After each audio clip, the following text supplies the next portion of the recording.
Good morning everybody.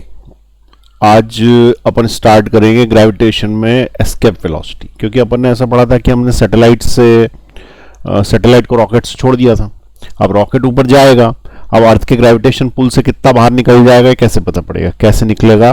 तो उसके लिए स्पीड रखनी पड़ेगी, मिनिमम स्पीड रखनी पड़ेगी, और उस मिनिमम स्पीड को बोलेंगे एस्केप वेलोसिटी। यदि इस स्पीड से हम कम चलेंगे तो अर्थ हमें वापस खींच लेगी अपनी तरफ, और अगर अपन इससे ज़्यादा से चलेंगे तो चल सकते हैं, उसमें कोई प्रॉब्लम नहीं है, लेकिन मिनिमम इतनी होनी चाहिए, इससे ज़्यादा होगी तो भी चलेगी। तो एस्केप वेलोसिटी की डेफिनेशन क्या है? तो एस्केप वेलोसिटी की डेफिनेशन जो है वो यहाँ पे मेरे पीछे लिखी हुई है। मैं अपना चेहरा छोटा कर लूँ, देखें। एस्केप वेलोसिटी क्या है? The minimum velocity with which a body must be projected from the surface of a planet so that it escape from the gravitational influence of the planet is called escape velocity of that planet. यानी कि minimum velocity जिससे कि object को project किया जाए और वो अर्थ की सरफेस से, प्लैनेट की सरफेस से हमेशा के लिए चली जाए, एस्केप हो जाए और उसके ग्रेविटेशनल इन्फ्लुएंस में ना आए, तो उसको अपन क्या बोलेंगे? एस्केप वेलोसिटी अचीव कर ली। अब अर्थ के लिए एस्केप वेलोसिटी कितनी है? तो अर्थ के लिए जो एस्केप वेलोसिटी है वो होती है 11.2 किलोमीटर पर सेकेंड। ठीक है, यानी कि पृथ्वी से यदि तुम्हें बाहर निकलना रॉकेट लेके, तो उसको कम से कम 11.2 किलोमीटर पर सेकेंड से छोड़ना पड़ेगा। इलॉन मस्क का नाम सुना है तुमने? तो वो रॉकेट छोड़ता है, अंतरिक्ष में लोगों को ले जाते हैं, तो कम से कम जो स्पीड रखनी पड़ेगी उसको वो क्या रखनी पड़ेगी? 11.2 किलोमीटर पर सेकेंड। 11.2 किलोमीटर पर सेकेंड छोटी मोटी स्पीड नहीं होती। एक सेकंड में 11 किलोमीटर चलेगी, 2 सेकंड में 22, 10 सेकंड में 110 किलोमीटर दूसरे शहर में 10 सेकंड में, सेकंड्स में, जहां पे 1-1.5-2 घंटे लगते हैं वहां 10 सेकंड में पहुंच जाएगी वो। इस स्पीड से छोड़नी पड़ती। तो क्या ये फिक्स है? क्या ये हमेशा के लिए फिक्स है? अर्थ के लिए फिक्स है कि दूसरे प्लैनेट्स पे भी यही है? हर प्लैनेट के लिए एक जैसी होती है कि अलग अलग होती है? तो उसका आंसर है हर प्लैनेट के लिए अलग अलग होती है। यदि तुम मून से छोड़ोगे तो एस्केप वेलोसिटी कम होगी वहां पर, क्योंकि मून छोटा है साइज में, डेंसिटी कम है, वेट कम है उसका, दूसरे रेडियस कम है। दूसरे नंबर पे अगर अपन सैटर्न से छोड़ेंगे तो वहां एस्केप वेलोसिटी ज्यादा होगी, मतलब 11.2 किलोमीटर पर सेकंड नहीं, उससे ज्यादा की स्पीड से छोड़ेंगे तभी वहां से ग्रेविटेशनल पुल से बाहर हो पाएगी। तो अलग अलग प्लैनेट्स की एस्केप वेलोसिटी अलग अलग होती है। किस बात पर डिपेंड करती है अपने को डिराइव करना पड़ेगा। तो सबसे पहले अपन क्या बोलेंगे कि एस्केप वेलोसिटी क्या है? तो वो वेलोसिटी जिससे हमने रॉकेट को छोड़ा, या तो बोल दो रॉकेट को छोड़ा या सैटेलाइट को छोड़ा, क्योंकि सैटेलाइट में ही तो रॉकेट लगा हुआ। ठीक है, तो चलिए अब अपन उसको डिराइव कर रहे हैं। आप पॉज करके ये डेफिनेशन नोट कर ले, फिर मैं डिराइव कर रहा हूं। चलिए अब देखें यहां पे सबसे पहले एस्केप वेलोसिटी।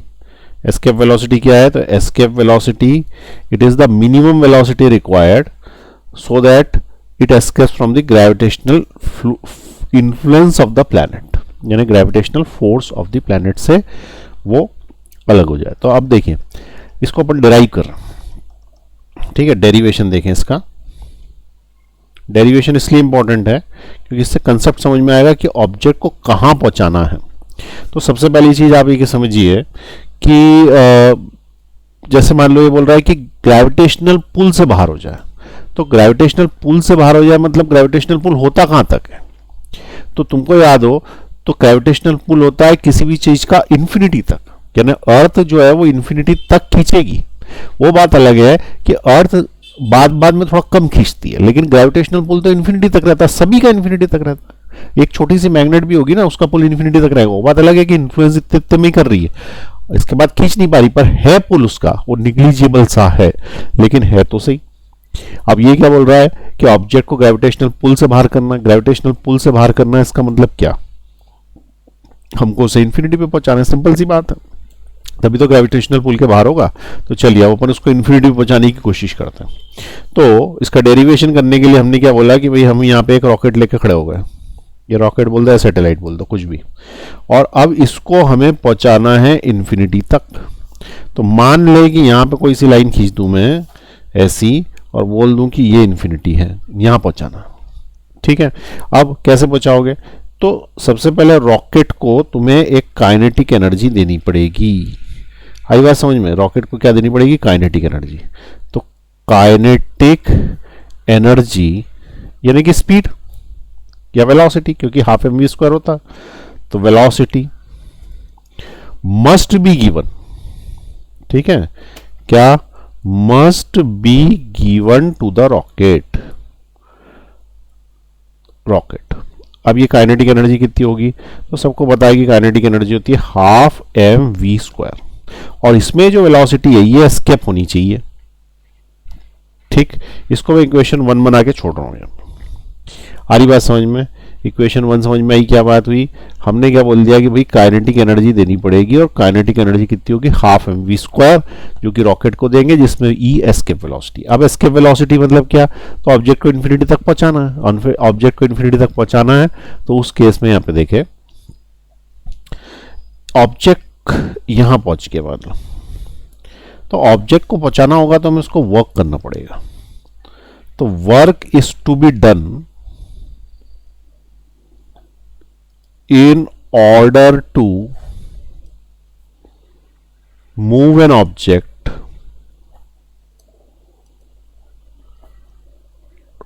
from कहां से, earth surface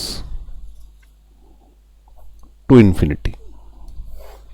work is to been, ठीक है, वर्क करना पड़ेगा ऑब्जेक्ट को इंफिनिटी तक पहुंचाने में। किसी को कोई डाउट इसके अंदर? चलिए, अब वर्क डन का फॉर्मूला बोला तो work done equal to force into displacement, लेकिन यह फोर्स कौन सा फोर्स, तो उसका आंसर ग्रेविटेशनल फोर्स। लेकिन वो ग्रेविटेशनल फोर्स जो है ना, वो कांस्टेंट नहीं है, एक जैसा नहीं है। जब अपन अर्थ के पास थे तो ज्यादा तेजी से खींच रही थी अर्थ, थोड़ी सी दूरी पे गए तो कम खींच रही, और दूरी पे गए कम खींच रही, धीरे धीरे फोर्स कम होता जा रहा है। ठीक है, आपको समझ में, यहां पे जब अपन थे ना इस जगह पर, तो इस जगह फोर्स ज्यादा था, लेकिन हम दूर जाते जाएंगे ना तो फोर्स कम होता जाएगा। क्लियर हुई बात? तो जैसे जैसे अपन दूर जाते जाएंगे वैसे वैसे फोर्स कम होता जाएगा। अब फोर्स कम होता जाएगा तो फिर उस केस में क्या करेंगे हम ये बोलेंगे कि इसको इंटीग्रेशन से निकालना पड़ेगा। ठीक है, तो कैसे, तो फोर्स इज वेरिएबल। तो मान लो कि किसी पर्टिकुलर जगह पर हम गए, ठीक है, किसी पर्टिकुलर जगह पर गए, तो ये मिट क्यों नहीं रहा, चलो कोई बात नहीं। मान लो कि ये यहां से यहां तक गए और इस पर्टिकुलर जगह पर है, इस जगह पर, और इसमें हमने स्मॉल डिस्टेंस मूव कराया dx उसको टुवर्ड्स इंफिनिटी, किसको भाई, इस रॉकेट को। और ये रॉकेट इस जगह से x डिस्टेंस पे है। ठीक है, रॉकेट किस जगह से, x डिस्टेंस पे, चलो अर्थ के सेंटर से x डिस्टेंस पे ले लेते हैं। अर्थ के सेंटर से रॉकेट x डिस्टेंस पे। ठीक, अब फोर्स इज वेरिएबल, तो यहां पे कितना फोर्स लगेगा उसके ऊपर, तो फोर्स का फॉर्मूला क्या है, capital G mass of the earth, this is the mass, capital M is the mass of earth, ठीक है, या जो भी प्लेनेट है, और small m is the mass of the satellite. उसको भी ऊपर ही लिख देता हूं, small m is the mass of satellite. कोई डाउट इसके अंदर? ठीक है, मास ऑफ द अर्थ हो गया, मास ऑफ द सैटेलाइट हो गया। अब यहां पे आएगा capital G m1 m2 upon distance का स्क्वायर, तो डिस्टेंस इज x स्क्वायर। ठीक है, डिस्टेंस क्या होगा इसका, x स्क्वायर। कोई डाउट इसके अंदर?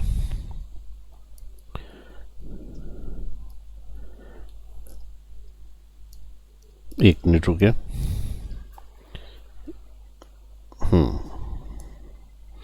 तो ये वाला जो अपन ने यूज किया फॉर्मूला, इसके अंदर x हमें पता है इंटरमीडिएट डिस्टेंस है। अब इसको आगे चलाएंगे तो वर्क डन, तो वर्क डन का फॉर्मूला क्या होगा, वर्क डन इज वेरिएबल। क्यों वेरिएबल, क्योंकि वर्क डन का फॉर्मूला क्या होता है, फोर्स इनटू डिस्प्लेसमेंट। तो यहां पे डिस्प्लेसमेंट हमने इसको स्मॉल डिस्प्लेसमेंट दिया, यहां से यहां तक कहीं सिर्फ, तो स्मॉल डिस्प्लेसमेंट क्या होगा, dx, इस केस में वर्क डन क्या होगा, dw। ठीक, तो ये जो dw है इट इज इक्वल टू, ये जो f की वैल्यू आई है इसको उठा के यहां रख देना, तो हो जाएगी capital G m1 m2 upon x square, और पीछे आ गया dx। कोई डाउट इसमें? अब इसमें एक चीज ये ध्यान दें कि ऑब्जेक्ट जो है ना उसको अर्थ की सरफेस से इंफिनिटी पे ले जाना। आ रही बात समझ में, अर्थ की सरफेस से इन्फिनिटी पे, तो ये इसका क्या रेंज बन जाएगी, अर्थ की सरफेस से लेके इन्फिनिटी तक, ये इसकी जो है वो लिमिट्स की रेंज बन जाएगी जब अपन इंटीग्रेशन करेंगे तो। ठीक है, तो अब यहाँ पे दोनों तरफ इंटीग्रेशन कर दो, यहाँ भी इंटीग्रेशन, यहाँ भी इंटीग्रेशन, ये 0 से लेके W हो जाएगा, और इसमें जहाँ से उसको ले जा रहे हैं, तो यहाँ अपन उसको ले जा रहे हैं अर्थ की रेडियस से, और कहाँ ले जाना चाहते हैं, इन्फिनिटी। अब देखो कैसे अर्थ की रेडियस, तो इस जगह से लेके इस जगह तक हम उसको x मान रहे हो। जब तुम रॉकेट लेके पहुंचोगे तो अर्थ की सरफेस पे रहोगे ना, अंदर तो घुस नहीं जाओगे अर्थ के, तो अर्थ की सरफेस पे डिस्टेंस कितना होगा, कैपिटल R।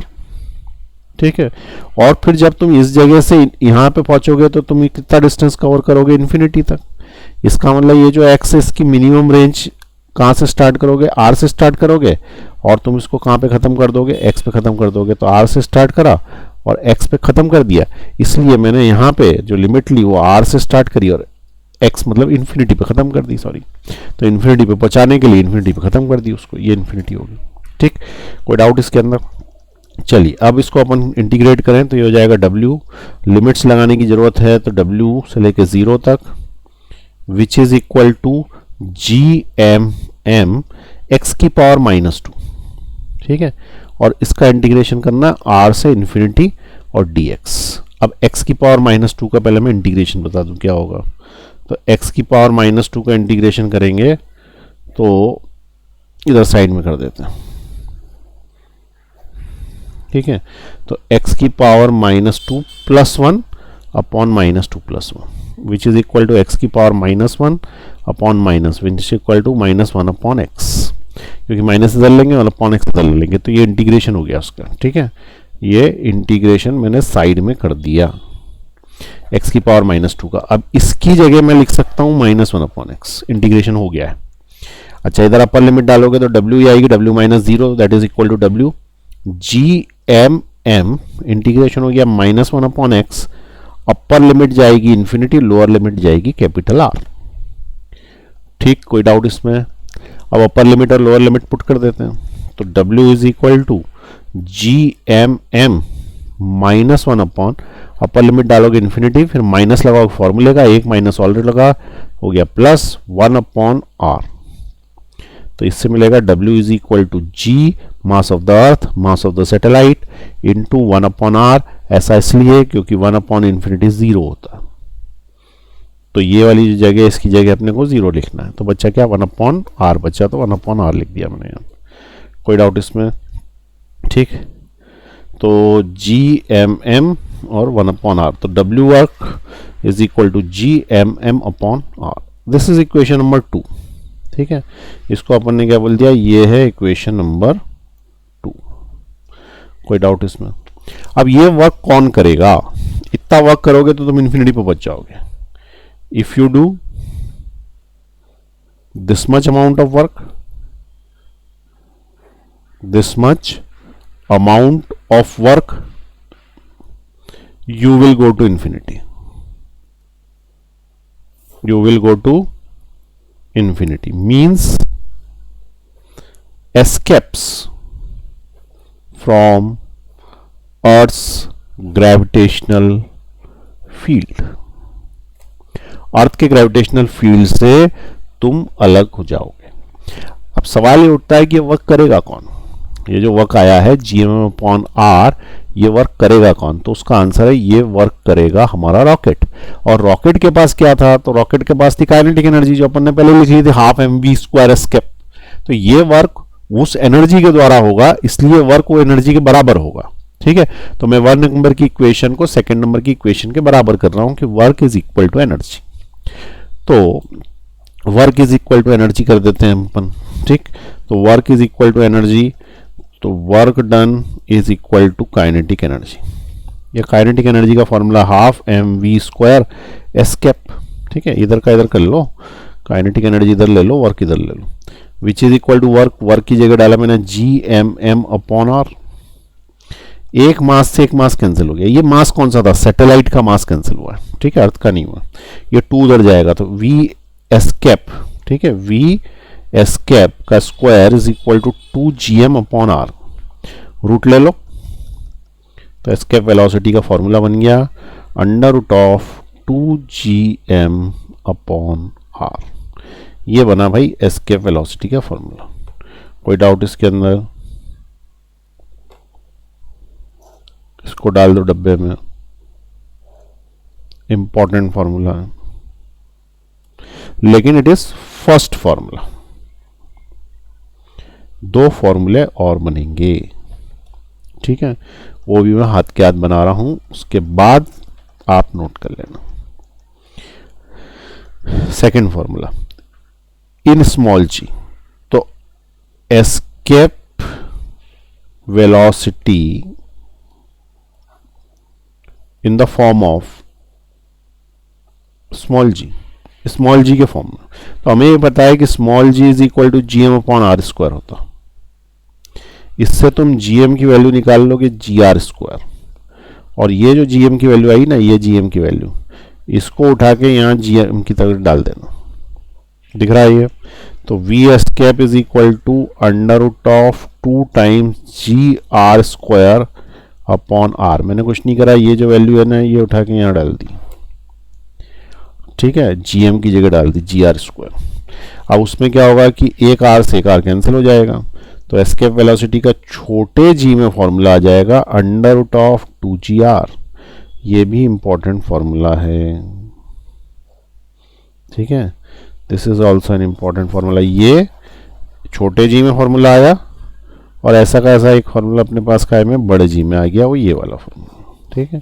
तो ये 2 फॉर्मूले आपको याद रखने हैं। एक फॉर्मूला और डिराइव करेंगे, तो एक केस 2 हो गया, अब केस 3 एक फॉर्मूला और डिराइव करते हैं। Third formula escape velocity in form of density of planet. तो प्लैनेट की डेंसिटी अगर दे रखी हो, तो suppose delta is the density of planet, तो हम एस्केप वेलोसिटी कैसे निकालेंगे? तो हमको पहला वाला एस्केप वेलोसिटी का फॉर्मूला मालूम है, इट इज √2gm/r है ऐसा फॉर्मूला, जहां पे m क्या भैया, कैपिटल M क्या है, तो capital M is the mass of the अर्थ, ये पहला planet, it is the mass of planet. अब ये बताओ कि मास होता क्या है? तो मास होता है वॉल्यूम इनटू डेंसिटी, और प्लैनेट है गोल। प्लैनेट कैसा है? गोल, जिसकी रेडियस r है, तो इसका वॉल्यूम क्या होगा? गोल चीजों का वॉल्यूम होता है 4/3 πr³ होता है ऐसा। तो गोल चीजों का प्लैनेट, तो वॉल्यूम की जगह डालेंगे 4/3 πr³ और डेंसिटी डेल्टा, और इस मास को उठा के यहां रख देंगे, ठीक है, इस मास को उठा के यहां रख देंगे, तो उससे हमको तीसरा फॉर्मूला मिल जाएगा डेंसिटी के टर्म्स में। तो velocity escape is equal to √2 लिखा, g लिखा, मास की जगह में ये लिखने वाला हूं 4/3 πr³ डेल्टा और एक r अपॉन में और, ठीक। अब देखो एक r से एक r कैंसिल, तो यहाँ स्क्वायर बचेगा, 2 बचा, और r का स्क्वायर से r बाहर हो जाता, तो r बाहर हो गया। अच्छा, अब ये 4×2 = 8 बचा गया, तो अंडर रूट में 8/3 पाई बचा, g बचा और डेल्टा बचा, ठीक है। चाहो तो तुम अगर r को अंदर ही रहने देना चाहते हो तो वो भी कर सकते हो, 8/3 पाई r² डेल्टा g आ जाएगा। तो this is the escape velocity. ये एस्केप वेलोसिटी हो गई आपकी तीसरी डेंसिटी के टर्म्स में, ठीक है। तो it is the third formula of escape velocity in terms of density, ठीक है। चलिए अब इसको आप नोट कर लें, शुरुआत से नोट कर लें। तो मैं आगे ले रहा हूं उसको, फिर उसके बाद अपन इसको पॉज कर देना आप, ठीक है। 1 मिनट रुकें।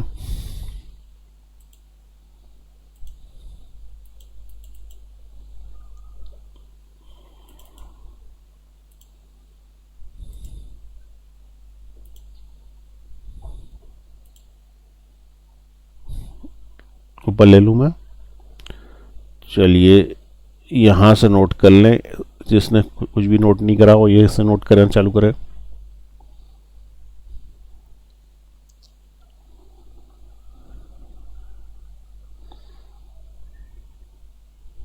नीचे ले रहा हूं मैं, पॉज दबाएं,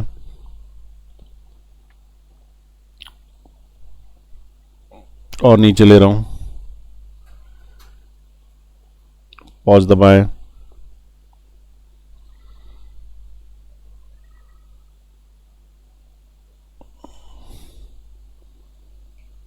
और नीचे ले रहा हूं, पॉज दबाएं,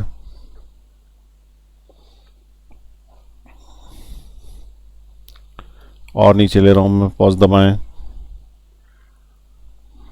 और नीचे दूसरा वाला लिख लें पूरा फॉर्मूला, नीचे, पॉज दबाएं, पॉज दबाएं। चलिए, तो ये आपका हो गया तीसरा फॉर्मूला, 3 फॉर्मूला एस्केप वेलोसिटी के हो गए। अब एस्केप वेलोसिटी किस किस बात पे निर्भर करती है तो अपन वो फॉर्मूले से देख लेते हैं। ठीक है, एस्केप वेलोसिटी किस किस बात पे निर्भर करती है तो देखें जरा फॉर्मूला, ये वाले फॉर्मूले में डेंसिटी के डायरेक्टली प्रोपोर्शनल है, दिख रहा है। थर्ड फॉर्मूले में डेंसिटी इस साइड आ रही है और वी वेलोसिटी एस्केप इस साइड आ रही है, तो डेंसिटी बढ़ाओगे और रेडियस बढ़ाओगे तो एस्केप वेलोसिटी ज्यादा होगी। तो सीधी बात है कि वो प्लैनेट जो ज्यादा डेंस है और जिनकी रेडियस ज्यादा बड़ी, तो दो बातों पे मेन डिपेंड करती है। लिख रहा हूं मैं, dense planet have more escape velocity. ठीक है, दूसरी चीज bigger planets with high capital R radius have more escape velocity. ठीक है, with large radius has more escape velocity. ये दो चीजें आपको नोट कर लेनी है। कर लिए नोट। चलिए अब अपन आगे बढ़ाएं तो एस्केप वेलोसिटी में क्वेश्चन ये पूछा है कि मान लो कि कोई प्लैनेट है, वो उसके आसपास कोई सैटेलाइट घूम रहा। ठीक है, एक प्लैनेट है, उसके आसपास कोई सैटेलाइट घूम रहा, तो घूम रहा है तो उसकी जो वेलोसिटी होगी वो क्या होगी, तो उसकी वेलोसिटी होगी √GR। ठीक है, क्वेश्चन ये पूछेगा कि घूमते घूमते की वेलोसिटी कितने प्रतिशत बढ़ाई जाए जिससे वो एस्केप कर जाए, बाहर निकल जाए। ठीक है, जिससे वो एस्केप कर जाए, बाहर निकल जाए। अच्छा, एक प्रश्न यहाँ पे मन में आएगा कि जब प्लैनेट से अपन ने किसी ऑब्जेक्ट को छोड़ा और वो सैटेलाइट एस्केप ही कर गया, मतलब कि अंतरिक्ष में इन्फिनिटी में पहुंच गया, तो फिर हमारे क्या काम का, हमको तो ऑर्बिट पे चक्कर लगवाना उसको। तो उसका आंसर ये है कि स्पीड तो तुम्हें एस्केप ही देनी पड़ेगी यहाँ से चलते वक्त। तो वो बात अलग है कि जहां पे भी पहुंचोगे वहां पे उसको रोक दो, या तो फ्यूल खत्म कर दो या किसी तरीके से उसको वहां रोक दो और उसको ऑर्बिटल वेलोसिटी प्रोवाइड कर दो, तो वो वहां पे घूमने लग जाएगा। समझ में आई बात। ये ऐसा केस है कि अगर किसी ने बोला कि 100 की स्पीड पे ही गाड़ी चलानी है तुम्हारी मोटरसाइकिल और दिल्ली पहुंचना है, तो तुम बोलोगे 100 की स्पीड पे चलाएंगे तो हम तो चलते ही जाएंगे, चलते कनाडा वनाडा पहुंच जाएंगे कहीं पे। तो ऐसा नहीं, दिल्ली में जाके पेट्रोल खत्म हो जाएगा तो रुकोगे ना, पर चले तो 100 की स्पीड से ही ना, घर से। तो ऐसे एस्केप वेलोसिटी से ही चलना पड़ेगा, लेकिन जिस पार्किंग ऑर्बिट में तुम्हें पहुंचना है वहां जाके तुम्हारा फ्यूल खत्म कर दो, तो वो उस जगह पहुंच जाएगी। फिर जब वहां से ग्रेविटेशनल पुल उसको वापस खींचने की कोशिश करेगा तो हम उसको ऑर्बिटल वेलोसिटी प्रोवाइड कर देंगे। ऑर्बिटल वेलोसिटी उसको क्या करेगी, बाहर की तरफ सेंट्रीफ्यूगल फोर्स प्रोवाइड करेगी, जिससे ग्रेविटेशनल पुल का इफेक्ट खत्म हो जाएगा और वो वहीं अटक जाएगी। क्लियर हुई बात। तो क्वेश्चन ये पूछा है कि अगर कोई से ऑब्जेक्ट वहां अटक गया है और गोल गोल घूम रहा है, इसका मतलब एक प्लैनेट के आसपास एक सैटेलाइट गोल गोल घूम रहा है, तो ये बताओ कि उसे क्या स्पीड देनी पड़ेगी, क्या कितने प्रतिशत उसकी स्पीड बढ़ानी पड़ेगी जिससे कि वो एस्केप कर जाए। ठीक है, तो चलिए मैं क्वेश्चन लिखता हूं, आप भी नोट कर लिए, मेरे साथ साथ ही नोट कर लें। ठीक, इंपॉर्टेंट क्वेश्चन है, बाकी के सारे क्वेश्चंस तो अपन लास्ट में करेंगे। एक क्वेश्चन करा देता हूं इसके अंदर, बाय व्हाट परसेंटेज, साथ के साथ ही लिख लें, the speed of a satellite is to be increased such that it escapes gravitational पुल।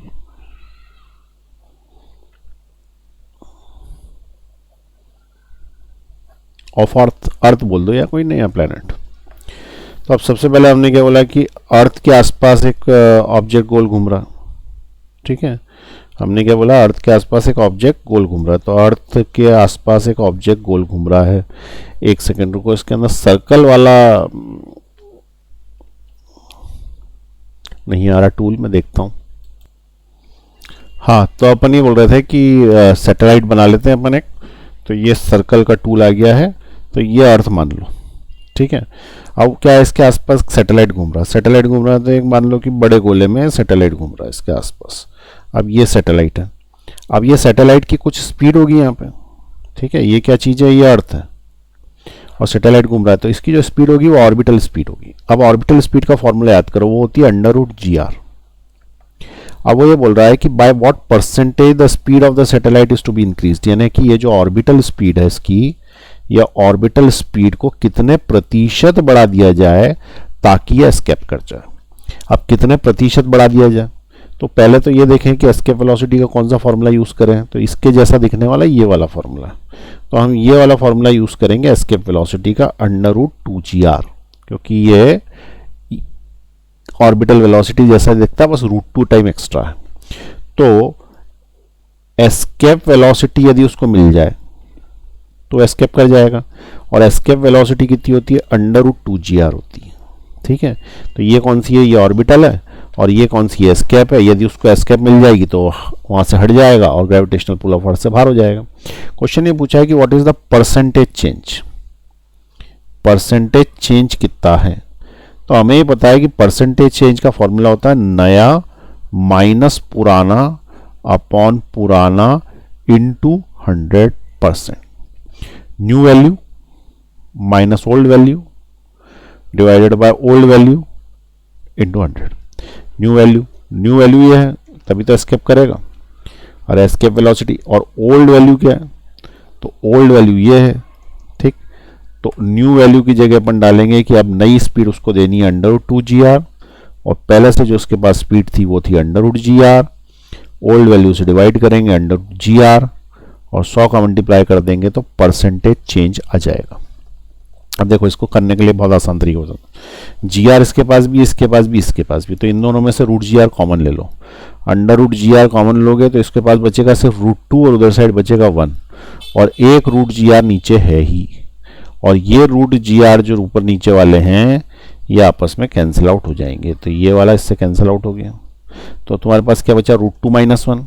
√2 - 1 का मतलब होता है 1.414, √2 की वैल्यू -1 इंटू 100%, तो it is equal to 0.414 into 100%, ठीक है। इसका मतलब 41.4%, ये इसका आंसर है। यानी कि जो ऑर्बिट में सैटेलाइट घूम रहा था उस सैटेलाइट की स्पीड अगर अपन तेज कर दें तो ये एस्केप कर जाएगा, ठीक है। कितने परसेंट, तो इसको हमको करना पड़ेगा 41.4% अड़ाना पड़ेगा, तो ये क्या कर जाएगा, एस्केप कर जाएगा। क्लियर हुई बात। चलिए अब इसको अपन नोट करें क्वेश्चन को। अच्छा क्वेश्चन इंपॉर्टेंट है, याद भी कर सकते हो, या एक बार सॉल्व कर लिया तो याद भी कर सकते हो। चलिए अब पॉज का बटन दबाएं, नीचे ले रहा हूं मैं, पॉज का बटन दबाएं।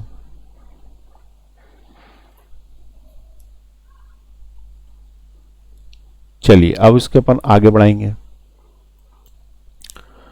हाँ, तो ये आ गया था अपना आंसर 41.4%। अच्छा, एक चीज ये बताए कि ये जो अर्थ की एस्केप वेलोसिटी है कितनी है, तो वैल्यू वाइज क्या है। तो ये वैल्यू वाइज इस फॉर्मूले में अगर अपन वैल्यू डालेंगे तो आ जाएगी हमारे पास, ठीक है। तो एक बार डाल देते हैं भाई इस फॉर्मूले में वैल्यू।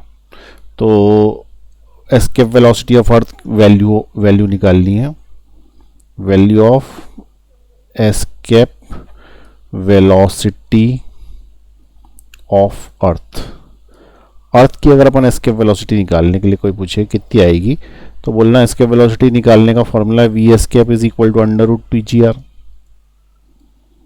ठीक है।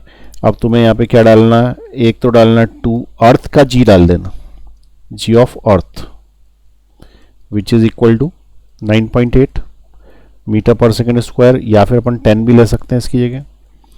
10 ले लेता हूँ मैं, 10 into radius of the earth 6400 kilometres, kilometres को मीटर में करेंगे तो 1000।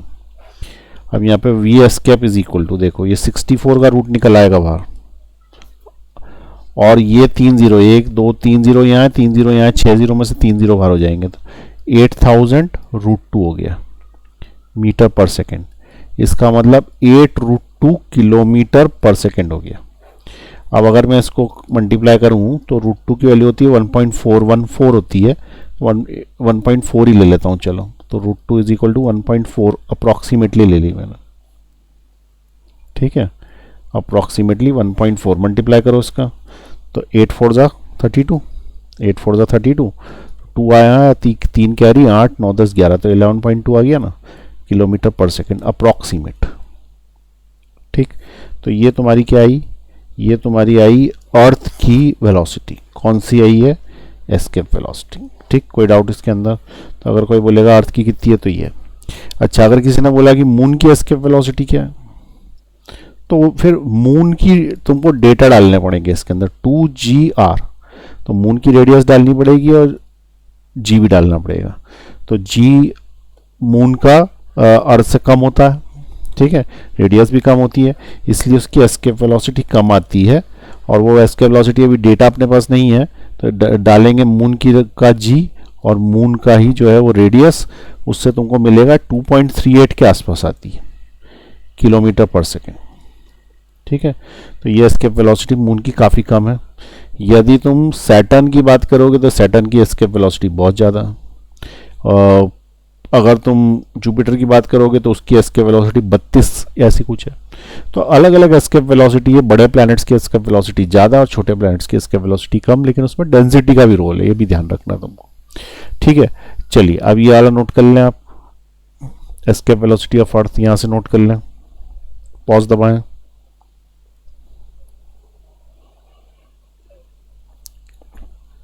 नीचे ले रहा हूं। अब एक नया क्वेश्चन बनेगा, वो देखें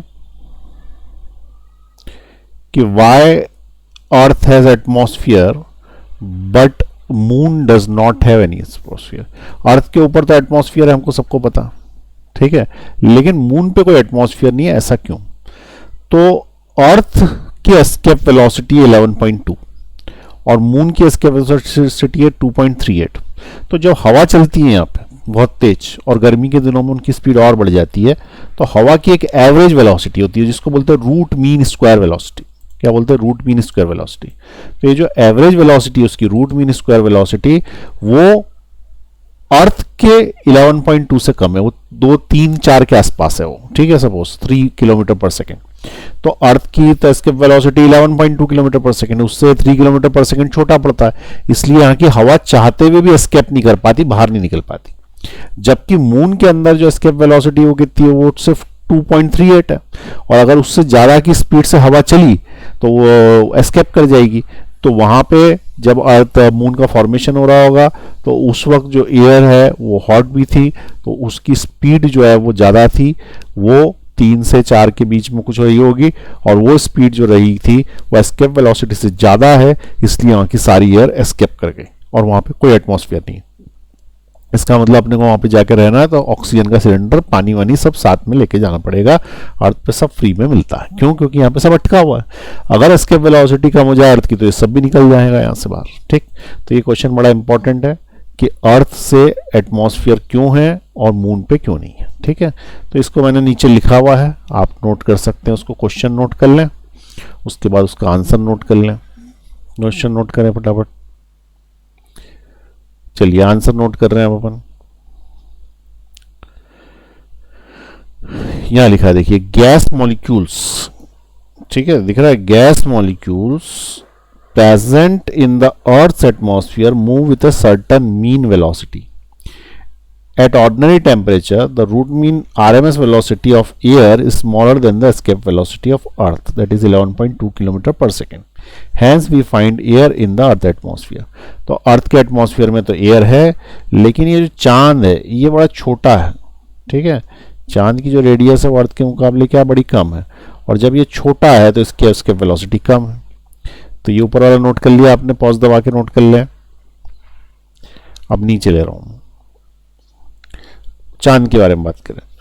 on the surface of moon there is no atmosphere, the moon escape velocity is 2.38 kilometre which is much smaller than the RMS velocity of air molecules, so air escapes from the moon। इसलिए air escape हो गई क्योंकि RMS velocity air molecules की ज़्यादा थी, और escape velocity से ज़्यादा हो जाने से वो एस्केप कर जाती है, तो एयर एस्केप कर गई। ठीक है, तो ये एक थ्योरेटिकल क्वेश्चन इंपॉर्टेंट है कि एयर एस्केप क्यों कर गई। चलिए अब उसके बाद अपन आगे देखते हैं। चलिए उसके बाद नेक्स्ट पॉइंट देखें, escape velocity of a body from a certain height above the surface of the अर्थ। हमने जो एस्केप वेलोसिटी अभी निकाली, वो एस्केप वेलोसिटी निकाली थी अर्थ की सरफेस से। अब वो ये बोल रहा है कि अर्थ की सरफेस से थोड़ा ऊपर से छोड़ दिया, मान लो कि 100 किलोमीटर ऊपर से छोड़ दिया, 500 किलोमीटर ऊपर से छोड़ दिया, तो क्या वहां पे भी वही एस्केप स्पीड चाहिए रहेगी? तो उसका आंसर है नहीं, क्योंकि अपन ऊपर जैसे जैसे पहुंचते आ रहे हैं हमको कम स्पीड पे काम होता जाएगा, क्योंकि अपन इन्फिनिटी की तरफ पहुंचते जा रहे हैं ना, तब उतनी स्पीड की रिक्वायरमेंट नहीं होगी। तो फिर कितनी स्पीड की रिक्वायरमेंट होगी? तो बहुत ही आसान सी बात है, आर जहां लिखा हुआ है वहां पे आर प्लस एच कर देंगे बस। ठीक है, देखिए हम क्या बोल रहे हैं कि अर्थ जो है, अर्थ उसकी सरफेस से यदि तुम छोड़ते हो तो तुम्हें एस्केप वेलोसिटी कितनी चाहिए होती है? Under root of GM upon R plus H, 2gm sorry, under root of 2gm upon R चाहिए रहती है from surface of earth. Earth की सरफेस से ये चाहिए, लेकिन उसने क्या बोला कि अर्थ की सरफेस से नहीं हुआ, एच हाइट ऊपर चढ़ गया, यहां पे एच हाइट ऊपर चढ़ गया। अब ये बताओ कि इस एच हाइट ऊपर से कितनी स्पीड चाहिए रहेगी एस्केप? तो सिंपल है, v escape is equal to under root of 2gm ऐसा कैसा, ये जो h है दिख रहा है h, इसमें r और जुड़ जाएगा, क्योंकि पहले ही r लिया जाता था, पहले रेडियस ऑफ अर्थ ली जाती थी। अब यहाँ से यहाँ तक का ले लेंगे, पहले अपन कहाँ से कहाँ तक का लेते थे? पहले हम यहाँ से यहाँ तक का ले लेते थे, तो उसको हम r बोलते थे, लेकिन अब यहाँ से यहाँ तक का ले लेंगे तो वो कितना हो जाएगा? r plus H. तो हाइट मिल गई तो यहाँ पे r प्लस एच हो जाएगा। तो ये आपका एक नया फार्मूला आ गया। ठीक है, न्यू फार्मूला। ये कब लगाना है भाई? ये तब लगाना है जब एस्केप वेलोसिटी कहाँ की पूछे, escape velocity of a body from a certain height above the earth surface. ठीक है, तो इसको एक स्पेशल केस के रूप में लिख लो कि एक स्पेशल केस है, अगर ऐसा आ गया तो इस तरीके से लेंगे। ठीक है, एक केस और पूछा है, वो क्वेश्चन ये पूछा है कि if A rocket is projected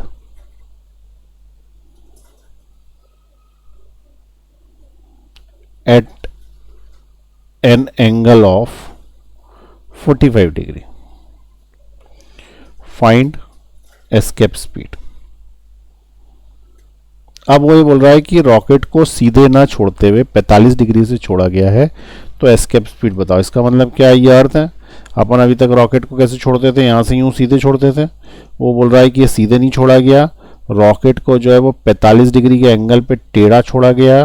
तो यदि जमीन से 45 डिग्री ले लो, तो जमीन से 45 डिग्री के ऊपर अगर टेढ़ा छोड़ा गया तो ये बताओ कि एस्केप स्पीड क्या होगी। तो देखो सिंपल सी बात है, दोनों ही केसेस में एस्केप स्पीड बराबर ही होगी, क्योंकि इधर साइड भी इन्फिनिटी पहुंचना है, ऐसे भी इन्फिनिटी पहुंचना, कोई इन्फिनिटी के डिस्टेंस में अंतर थोड़ी आया। ठीक है, छोड़ा तो हमने उसको अर्थ की सरफेस से ही है ना, तो अर्थ की सरफेस से छोड़े किसी भी एंगल पे कोई फर्क नहीं पड़ता, एस्केप वेलोसिटी रिमेन सेम। ये क्वेश्चन एक बार पूछा जा चुका है। ठीक है, तो यहां पे अपन क्या बोलेंगे? Escape speed does not depend on